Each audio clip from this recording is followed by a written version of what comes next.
Now, I enjoyed it. I enjoyed this qualifying. The Canadian Grand Prix is one of my favourite Grand Prix on the calendar. It's still got the old school runoff areas. The track hasn't changed. They haven't really altered it in any way.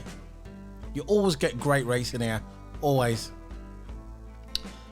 The last race they had here in 2019, it was like Lewis versus Vettel, and that race was amazing. I know probably a lot of people didn't really like the outcome of the race, but it was still a good race. Now, talking about Vettel, before I get into this review, Vettel's been in the news over the weekend, over these past couple of days. He's sporting a new helmet. It's got on there, he's saying no to the pipelines in Alberta. Doesn't agree with the oil pipelines in Alberta.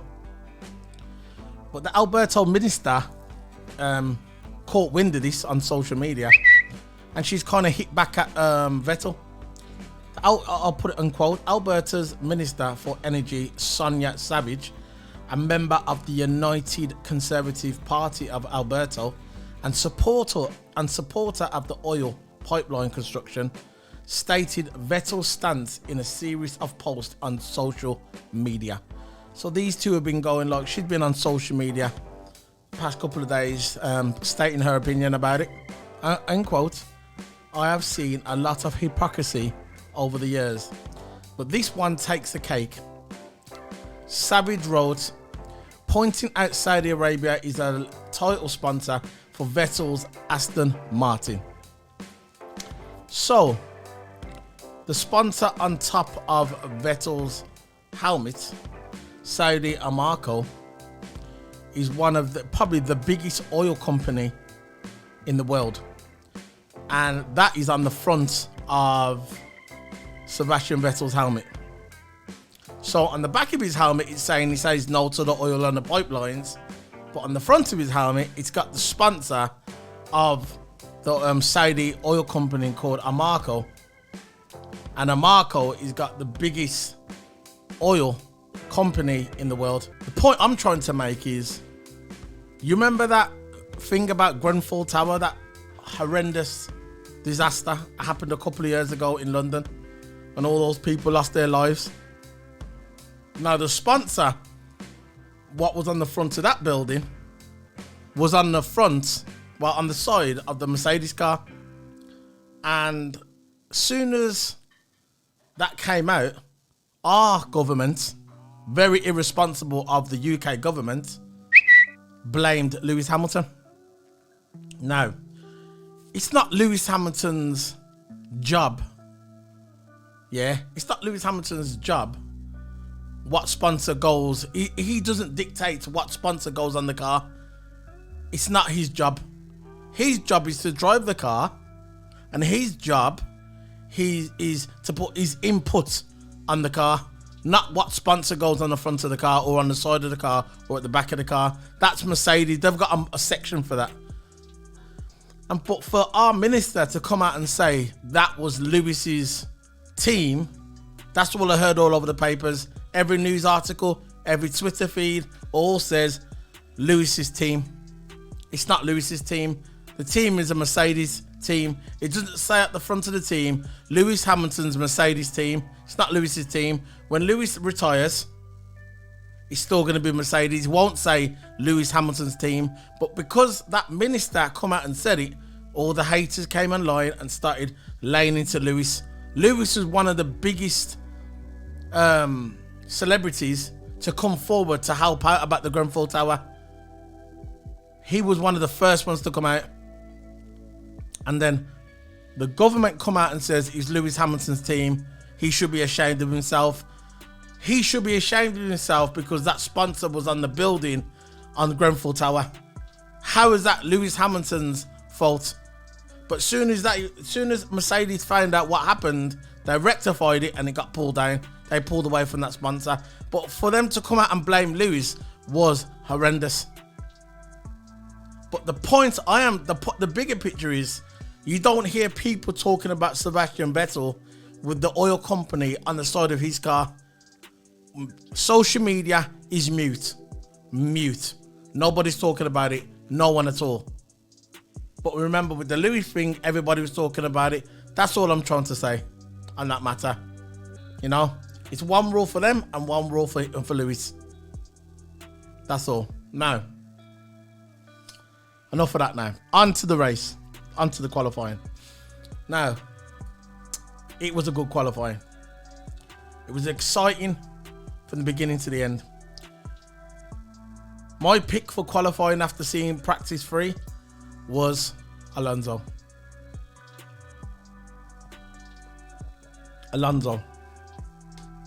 He still got it. He never lost it. When he came back to Formula 1, everybody said, look, especially Lewis fans. I'm a Lewis fan, but I'm on about the real fanboys, the ones what can't see past Lewis Hamilton's arse. I'm a Lewis fan. You can see in the background, you can see my hats. I've got stuff on Lewis Hamilton. I've loved Lewis Hamilton since, not really the beginning, the beginning, as soon as he came into McLaren. And I've loved him ever since. But the point I'm trying to make is, if Lewis Hamilton is not the best driver on that day, or if Lewis Hamilton does something wrong, I will come out and say, a true fan of Lewis Hamilton, when he does something wrong, or he's not on if he's not on it, if he's driving the car wrong, you should really come out and say it. But for me, if George Russell wouldn't have spun off and put them soft tyres on, or medium tyres, if he wouldn't have put the slicks on, I think George Russell would have finished in front of Lewis Hamilton. On the form lately, I think George would have finished in front of Lewis. That's just my opinion. And maybe if Checo wouldn't have come off, maybe Checo would have finished in front of George. This is what I like about the rain. Unpredictable. With the rain, you don't know what's going to happen. Hopefully tomorrow it rains. Hopefully. Because if it rains tomorrow, anybody can win. And you know what? Lately, in Formula 1, we need some excitement, because let's face it, the past couple of races have been boring. For me, the last good race was in Bahrain. Miami was rubbish. Big hype, glitz, glamour, never amounted to nothing. Australia, everybody thought, including myself, they've opened the track, they've made it a bit bigger, they've made a big straight, but basically it was still the same. Still a track that you can't really overtake. They've gone to all these tracks. They went to Imola. Imola was good. Imola was all right. Actually, Imola was good. Imola and Bahrain. But apart from that, the races have been horrendous. Monaco was rubbish, like it always has been ever since 20 years ago. We haven't had a good race at Monaco ever, since they started making the cars too big. You can't overtake. So let's face it, up to this point, the season hasn't really been good. Saudi Arabia was rubbish. Australia, like I just mentioned, Imola was rubbish. Miami was big hype over nothing. Spain wasn't really that good either. And Azerbaijan, horrendous. So, hopefully, Canada can take this spot tomorrow. Can be the best race so far, because when the rain comes into play, like I said, it's going to make the race more exciting. And hopefully that's what we get tomorrow. Magnussen had an amazing race today. Magnussen had an amazing qualifying today. Lando Norris, not so much. That weren't his fault because of his car. Reliability with the McLaren. I don't even know where Ricciardo finished. You'll have to look at the top of my screen. I didn't even know where Ricciardo finished. But today was a really good qualifying. And all the qualifying of this season so far, Canada has stole it for me. And hopefully tomorrow we get the same. Because, let's face it, look, we're on the 9th race. There's 23 races this season. We're in the 9th race in Canada. The next race is going to be on in United Kingdom, my hometown, in Silverstone, which I can't wait for that. And let's hope it starts getting good from now. Canada starts taking it, and all the way up to the end of the season, we get some good races. Because let's face it, the last few races have been dead. And that's it. So let's get on to the review. F1 22 qualifying. Now, I was hyped up for this qualifying from the beginning. Alonso was the guy who I wanted to get pole. I put on social media, Alonso for pole. I want Alonso to do this.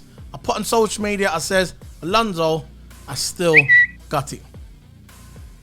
And he has. Never lost it. So, at the beginning of the qualifying, Lewis Hamilton, he was saying to his engineer's radio, he can't really see anything because it was raining. Everybody was on the wet tyres. There was no one on the intermediates, I don't think. Mostly everyone was on the wet tyres. And he was coming out and saying, look, I can't see anything to spray, which it was bad. Russell was just behind him, I think. They went on their first stint. Russell picked Lewis again. And I wasn't surprised. Russell's tipped Lewis the past 4 or 5 races. He's beat Lewis in qualifying anyway. So for Russell to get the faster time in qualifying really didn't shock me. Carlos Sainz went off. Sainz. So I was thinking to myself, I hope he hasn't damaged his car, because this weekend Carlos Sainz could shine. Charles Leclerc's out. He's at the back.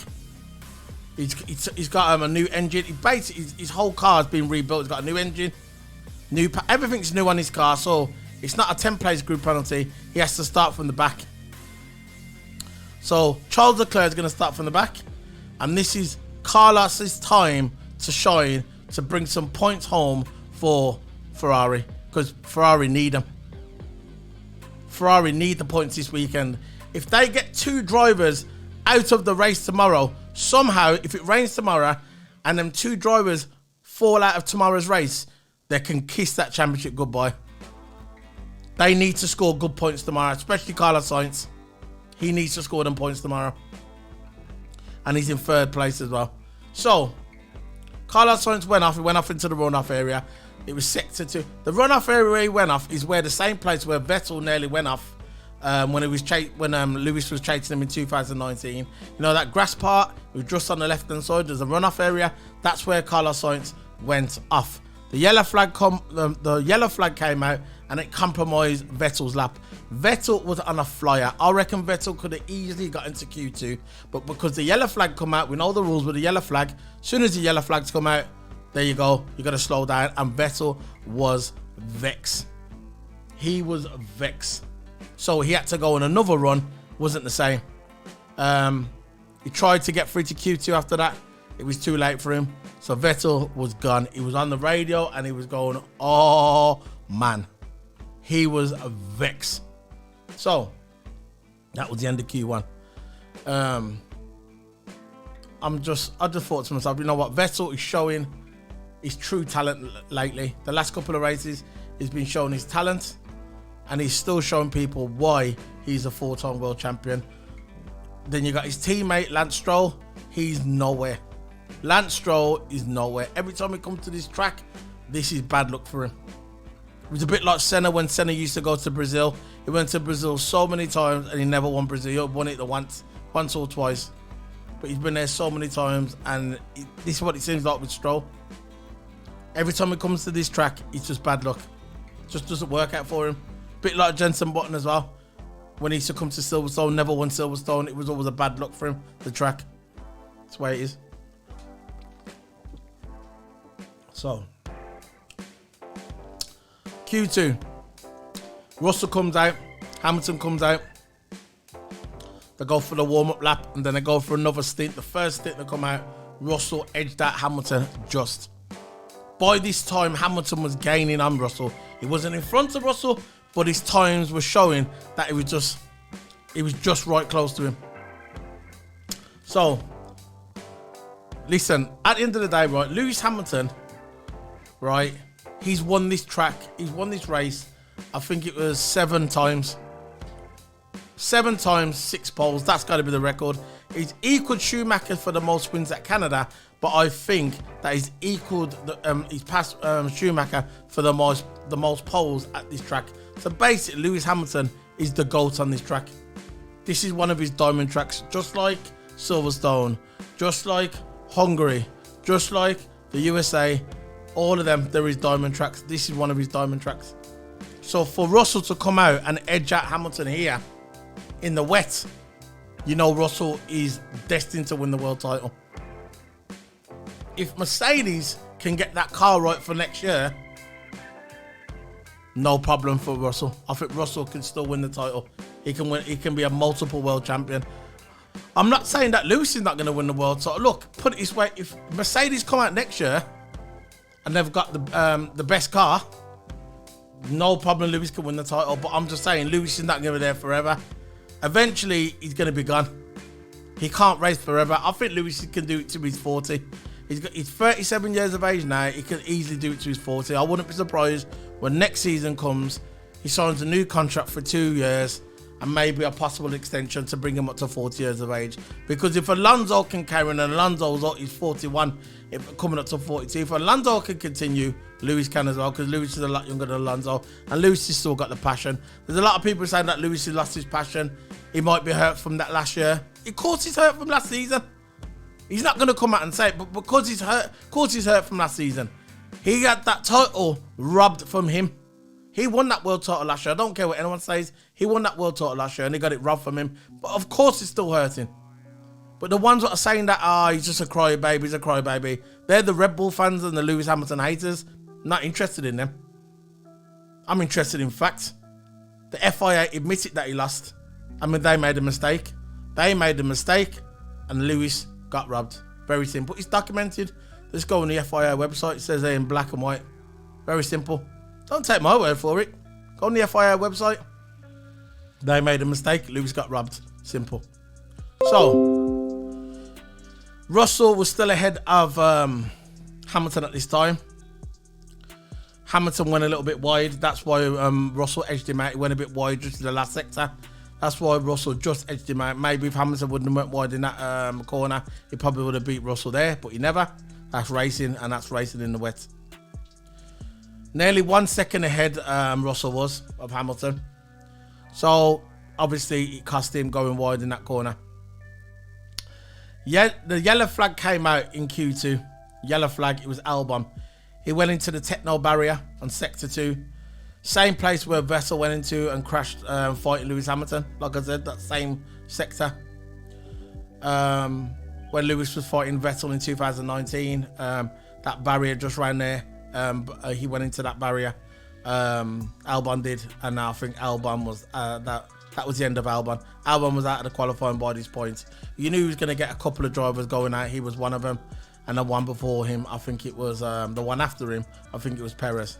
So the radio engineer, straight after Albon went into the barrier, Perez went into the barrier as well. And he was still in neutral. His race engineer was talking to him and said, you know what? How about put it into first gear and then reversing it back into neutral and see what you can get out of there. Perez was there for a while, couldn't get out. And basically the engineer said, turn off the engine, you're out. So the red flag come out because we need the red flag for the guys to come out and take the car off. Perez was standing there for 5 minutes. No one to pick him up. Nobody. This is the image I picked up online. There. Man wild. Man versus wild. That was Perez. Why couldn't somebody pick him up? He had to wait there for 5 minutes. I think he made a good friend with the guy. You know the guys that take the car off? Engineer guys or whoever they are, the mechanics, whatever they are. The guys that take the car off the track. I'm sure he made friends with him because he was talking with him for 5 minutes and it looked like they was getting on. So what he decided to do, because no car was there to pick him up, or a motorbike, or a push bike, or even an electric scooter. That would have been good. Imagine going back to the paddock on an electric scooter. He had to walk back on his own. And that was the pictures there with him going back on his own. Now, this was a blow for Red Bull. Big blow. Because Vettel, now Charles Leclerc, he started from the back. Not Vettel. This was a big blow for Red Bull. Because they know that Charles Leclerc is starting from the back. So this is Red Bull's chance to get maximum points for their team. And it's not going to happen. Unless it rains tomorrow. Might rain, I don't know. But it's not going to happen. Because now Perez, I think he's 13th or 14th. Perez is he's starting. That's way back. So Max is going to be at the front on his own. It would have been good if Perez would have been there with him. It never happened that way. But Perez is out. He's never had the best luck at Canada. This is not one of his favourite tracks. He's had bad luck in Canada. If we look at the history of the Canadian Grand Prix with Perez, it's not really good. So, it is what it is. We don't know what's going to happen tomorrow. It could be anything can happen. Perez could win the race. If it rains, anything can happen. You don't know. Charles could win the race. Imagine that. Charles starting from the back and he wins the race. That would be an amazing. That would be a boost for Ferrari, but we'll see what happens. So, after Perez went back to the paddock, the drivers come out after the first stint after the crash with Perez. Verstappen was top, Sainz was second, Russell was fourth, and Russell was third, and Hamilton was fourth. And straight after that, Magnussen come out and done a fast lap, and I think he actually got himself into second. This was just at the in the first stint after Perez went out, and I thought Magnussen is showing true speed. But this is still Q2. Lando was going for his fastest lap, and then he had engine problems, and he went into the pits. He didn't stop on the track. He managed to get his car back to the pits, and the engineers said, look, your qualifying's over. So that was the end of Lando's qualifying. But what stood out for me was one Joe. He got himself into Q3. First time in his F1 career, got himself into Q3. So he's showing true grit, and that's what I like. At least he's showing something. And I think him with Bottas is a good pairing. Bottas is a very experienced driver. He just come from Mercedes. He knows what to do in a car. And I think Joe, looking at using Bottas as a mentor, is going to be very good for him in the future. And imagine when he goes to China, he's going to be a national hero. National hero. He's going to be a national hero in China. First ever Chinese Formula One driver. Amazing. So, at the end of that stint at the Q2, Verstappen topped it, Alonso was second, and Russell was third. Fourth for Sainz, and Hamilton was fifth. So, Russell showing grit. Showing why Mercedes took him.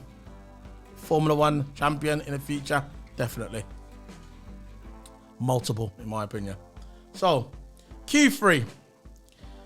Verstappen comes out first. Usually comes out in first. Max Verstappen, he come out in first place. First come out, wanted to test the track. He was on the intermediate.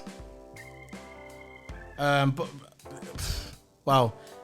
Personally, I thought he was gonna try the slicks, because Max Verstappen's the kind of driver he wanted to do it first. He wanted to try it first, but then he come out with intermediate.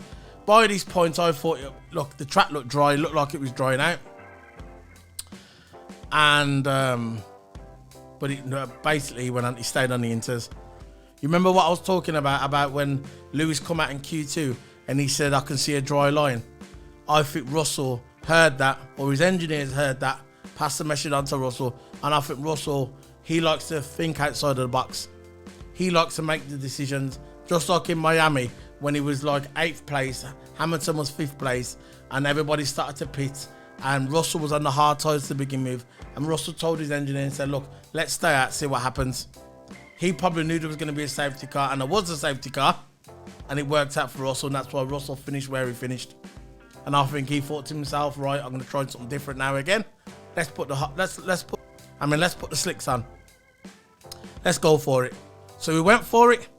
He went for his lap. but it didn't work out. He gambled. He put everything.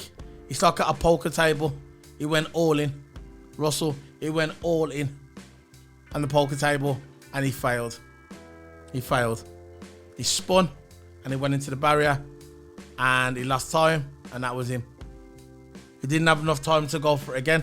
He might have damaged his wing a little bit because it his wing, but it doesn't matter. If he tried to go for it again, the time would run out, and that was Russell. Gone. Gone. Out. No. At the end of the qualifying, what really set my blood pumping through my body is when I saw Alonso. I really thought Alonso was going to get pole. He was my pick to get pole, but he never. But he got the second place. Front row tomorrow with Max Verstappen. That's going to be box office to see Alonso on the front row tomorrow. The last time he was on the front row, the last time he got pole was in 2012. I think it was Germany.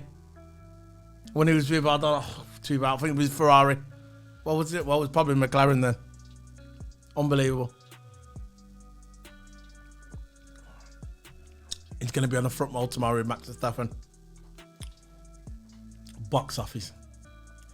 So you're going to have Alonso at the front with Max Verstappen at the front, and then you have Sainz in third place, Hamilton in fourth place, Magnussen in fifth place. Sixth place you had Schumacher in sixth place. What a showing by Schumacher.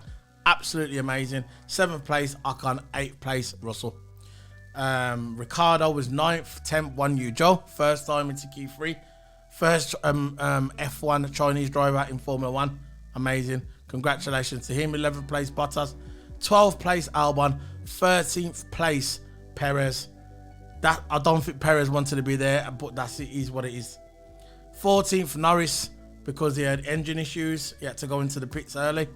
15th place Leclerc, because we all know Leclerc is going to start from the back tomorrow. I think he was in Q1 and a bit of Q2, and then he pulled out and stayed in the garage. He was just testing the track. 16th place Gasly, 17th place Vettel, 18th place Stroll, 19th place Latifi. Stroll, I think it was Gasly. There's rumours Gasly might be going to McLaren. We'll see what happens. Not this season, because I think it's going to be confirmed that Daniel Ricciardo is going to be staying there till his contract finishes in 2023. But there's rumours that Gasly might go to McLaren. We'll see what happens. But that would be a good move for Gasly, I think, if he goes to McLaren, especially if McLaren starts improving their engine for next year. And that's it, man. That's the end of the review. We got Alonso into second place. Very happy. It's nice to see him on the front row again. I think he deserves it. I think Alpine have got a good car. And I think every race where they bring the upgrades, it's improving the car. And you can see that, because their car is getting faster and faster and faster. I know there's a lot of fans out there what don't like Alonso, especially Lewis fans. I'm a Lewis Hamilton fan. I'm a big Lewis Hamilton fan, but I'm also a big Alonso fan. And I'll call it how it is. Alonso deserves to be there. He deserves to be in Formula 1. A lot of people say, oh, he's too old, too old. Sorry. Age is just a number. If you've still got the determination, you've still got the grit, and you've still got the psychological up there, you deserve to be in Formula 1. And he's still fast. He's out qualifying Ocon. Ocon's nowhere compared to Alonso. Alonso just came in. He's nearly old enough to be his dad. He's coming back to Formula 1. He had a couple of years off, but to be fair, he was still active. He was in Indy cars doing Le Mans. Yeah, and he's come back into the team, back into Formula 1, and he's smashing it. And I know if Alonso was in a top team, like something like a Red Bull or Ferrari, I'd put my money on Alonso to win the title. Like the commentator saying, if everybody was in the same helmet and the same car, the one that they could pick out is Alonso. Because it's the way he drives. Look, Ocon, 7th place. Alonso, 2nd place. That proves how good Alonso is. And Ocon's no slouch. Ocon is a good driver. But Alonso is just true grit. And this is why I like Alonso. And I hope Alonso wins this race tomorrow. I want him to win the race tomorrow. He deserves it. I'm rooting for Alonso tomorrow. So, this is Tall Up in One, signing out. Don't forget to hit the subscribe button. Don't forget to hit the likes button. It's very important to hit the likes button. If you watch it, hit that like button. Get him out. Get the video out there in the algorithm. This is what we want to see. So this is Solo P1 signing out. Thank you very much, guys. See you in the race day tomorrow. Bye.